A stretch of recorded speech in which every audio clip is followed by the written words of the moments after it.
Hello, it is Throwback, Thursday, January 25th, 2024. Steve Sipress here. Spectacular sunset going on behind me. We're about to have some really fantastic colors lighting up the sky here. So I wanted to be here so you can see that in the background. Always difficult to capture it in the iPhone, but the clouds make for spectacular winter sunsets here in the Scottsdale, Phoenix, Arizona area. So yesterday, of course, everybody knows that yesterday was the anniversary of the birth of the very first beer can. Cans, apparently, I remember reading some stories about it. The cans went into use for foods, in the late 19th century, but they could never really get a handle on canning beer because of the specific requirements of beer not doing well in tin cans and whatever else was going on with it. And then Prohibition hit and put everything to a standstill. But as soon as Prohibition ended, they started experimenting again. And on yesterday's date in 1935, had the debut of the first beer cans. A test run, there's a business lesson there. They did a test with just 2,000 cans of beer that immediately everyone went crazy over. So they did a full run. I think it was called the Kruger Beer Company. Which was a minor player in the world of beer, not Anheuser-Busch and Schlitz and Pabst and all the big brewers.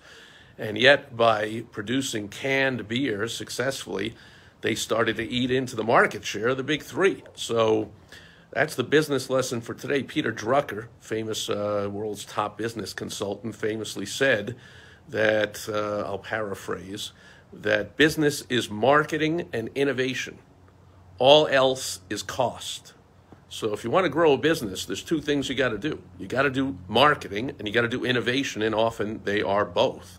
And so if you want to go look up a story about the beer can or about anything else where innovation was involved, today you can follow Elon Musk, who has constantly come up with some new world-changing thing, digging holes under the ground, going to Mars, making electric cars, inventing online payment systems, now has the X platform for online communications, and he's kind of attempting to bring back free speech to America. Who knows why and when it went away for whatever reason, but I digress. Follow the innovators and think back to the beer can. Nobody needed the beer can. There was draft beer, there was bottled beer. Nobody needed cans in beer, beers in cans. But the Kruger Company did it. And years later, I don't know if you know this, but decades later, the beer can was starting to be banned all across America because of the pull tabs.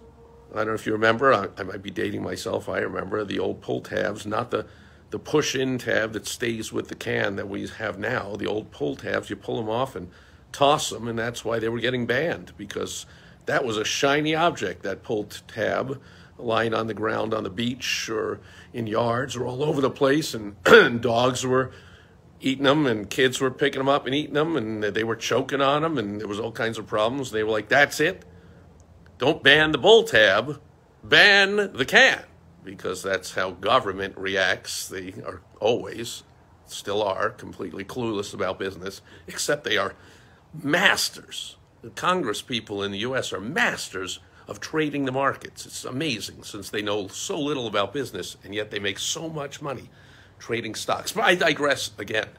And so somebody had to come up with inventing the stay-on pull tab to rescue the beer can from being tossed into oblivion.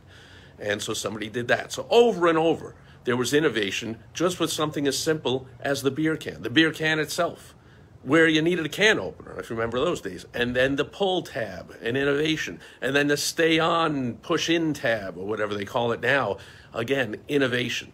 And to this day, there are more cans of beer sold than bottles of beer. And a lot of people prefer beer cans. They're easier, of course, to transport. If you've ever, thrown a 12-pack, 24-pack, 6-pack, whatever they call them nowadays, of cans of beer. You can throw them into the car, throw them into a lot. You can't throw bottles around, so they're easier to transport, easier to carry. They block out the sun, unlike clear bottles. People say kind of, hurt the beer over time or whatever. So beer cans. Oh, and I know in stadiums, in athletic fields, they will not allow fans to have glass bottles in their hand that they can throw at the players or other fans or onto the field or whatever.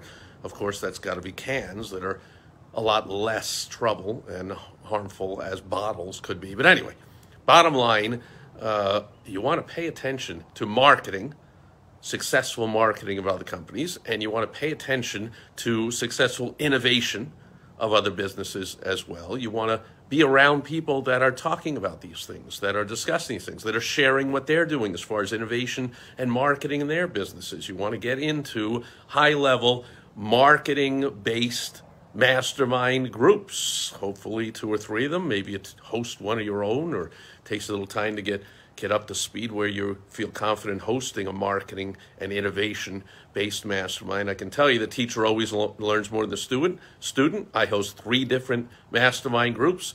We talk about, well, we talk about a lot of things, but we are focused on marketing and innovation, and the ideas fly, and innovations that are happening in one business are being put to use in what people would think is a completely unrelated business. Here's the thing.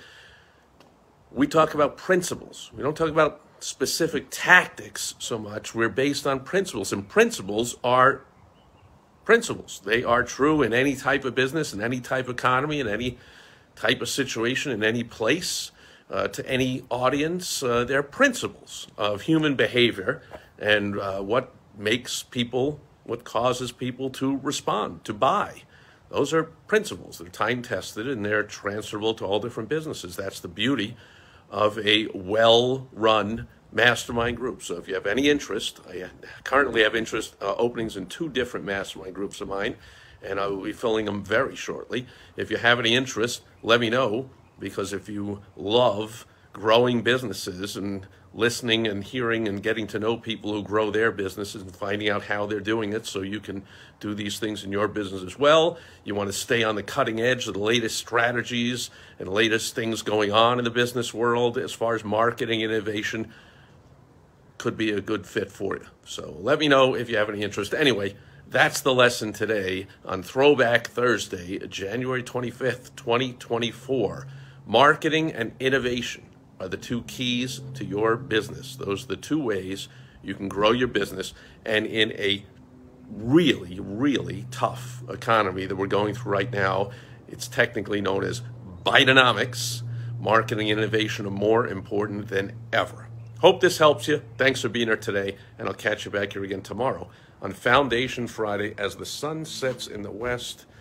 And we do have some spectacular purple, orange, and red colors going on. Again, can't catch them that well. Oh my goodness, they're brilliant. And you really can't see them that well in the iPhone, but it is a great sunset back there. Hope it's fantastic also wherever you are, and I'll catch you tomorrow. Bye-bye.